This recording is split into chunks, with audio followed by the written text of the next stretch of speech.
আল্লাহ রাব্বুল আলামিন একদিন আজরাইলকে প্রশ্ন করলো, আজরাইল, আমি যখন প্রাণী সৃষ্টি করেছি, প্রাণী সৃষ্টি করার পরে আমি সকল প্রাণীর জান কবজ করার দায়িত্ব আমি তোমার হাতে তুলে দিয়েছি। ও আজরাইল, আমি আল্লাহর জানতে বড় মনে চাই রে, তোমার কাছে একটা কথা। এবার আল্লাহ রাব্বুল আলামিন বলতেছে, আমার জানতে মনে চাই তোমার কাছ থেকে একটা কথা। সেই কথাটা হলো, তুমি যে এই প্রাণীগুলোর জান কবজ করতেছো, এই প্রাণীগুলোর প্রাণ তুমি বের করতেছো, তোমার জীবনে এমন কোন ঘটনা আছে কিনা যে কোন প্রাণীর প্রাণ কবজ করতে গিয়ে তোমার মনে ব্যথা লাগছে? আওয়াজ দিয়ে বলেন না সুবহানাল্লাহ। আরে একটু মহব্বতে করুন না সুবহানাল্লাহ।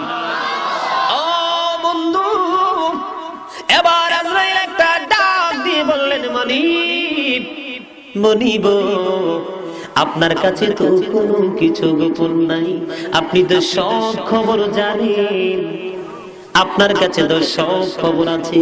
এবার আমার আল্লাহ ডাক দিয়ে বলে, আজরাইল, তারপরেও আমি তোমার জবান থেকে শুনতে চাই। আপনারা শুনতে চাননি? আল্লাহ কি প্রশ্ন করেছে, মজার না? রহস্যময় প্রশ্ন না? যাদের মাথায় বুদ্ধি আছে, যাদের ব্রেইন আছে, তারা বুঝতে পারেন যে এটা খুবই মজার। আজরাইল, আমি আল্লাহর জানতে বড় মনে চাই রে, তোমার জীবনে এমন কোন ঘটনা আছে কিনা যে কোন প্রাণীর প্রাণ কবজ করতে গিয়ে তোমার কষ্ট লাগছে? আজরাইল বলতেছে, মনিব, এটা তো আপনি ভালো জানেন। আল্লাহ বলতেছে, তারপরও তুমি বলো, তোমার কাছ থেকে শুনতে চাই। এবার আজরাইল একটা ডাক দিয়ে বললেন, মনিব, আমার জীবনের একটা ঘটনা আছে। একদিন মহা প্লাবন হলো, ঘূর্ণিঝড় হলো, নদীর মাঝখানে, উর্মি মুখর নদীর মাঝখানে একটা জাহাজ ছিল। যখন ঘূর্ণিঝড় হলো, ঘূর্ণিঝড় হওয়ার পরে, ঘূর্ণিঝড় যখন প্রবল বেগে শুরু হলো, তখন এই জাহাজটা ভেঙে চুরে মিসমার হয়ে যায়।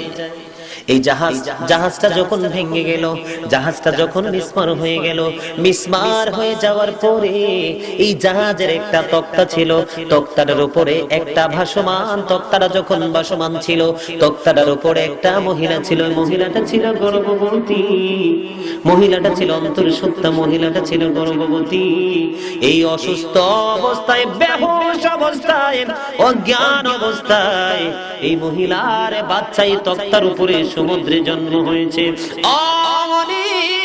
ওই দিন আমি যখন এই মহিলার প্রাণ পাখি কবজ করতে গিয়েছিলাম, আপনি যখন অর্ডার দিয়েছিলেন মনিব, সেদিন আমার ওই মহিলার দিকে তাকাইয়া, কারণ একদিকে মহিলাটা অসুস্থ মানে বেহুশ, আর একদিকে তার প্রসব যন্ত্রণা, তার বাচ্চা প্রসব হয়েছে সমুদ্রের উপরে। মৃত্যুর সবচেয়ে কম যন্ত্রণা হলো 1000 তলোয়ার মারার আঘাতের সমতুল্য। আওয়াজ দিয়ে বলেন আল্লাহু আকবার। ও পৃথিবীর মানুষ, এই কচুয়ার মানুষগুলো কোথায়? কেমন করে ঘুমাও, কেমন করে তোমাদের দুই চোখের পাতে ঘুম আসে? কি জবাব দিবা কবরে যাওয়ার পরে?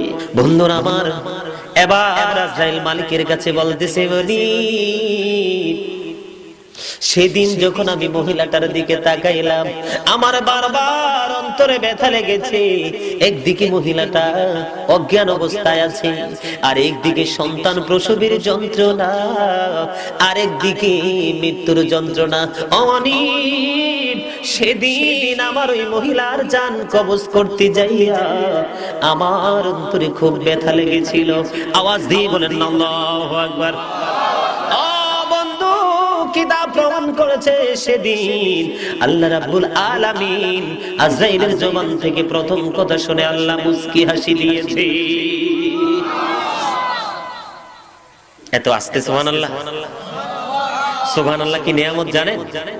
সুবহানাল্লাহ আলহামদুলিল্লাহ লা ইলাহা ইল্লাল্লাহ, সুবহানাল্লাহ আলহামদুলিল্লাহ লা ইলাহা ইল্লাল্লাহ, লা ইলাহা ইল্লাল্লাহ, লা ইলাহা ইলাহা ইল্লাল্লাহ নবী আমার নূরের ফুতুল জগত করলেন ও জালা নবী আমার নূরের ফুতুল জগত করলেন ও জালা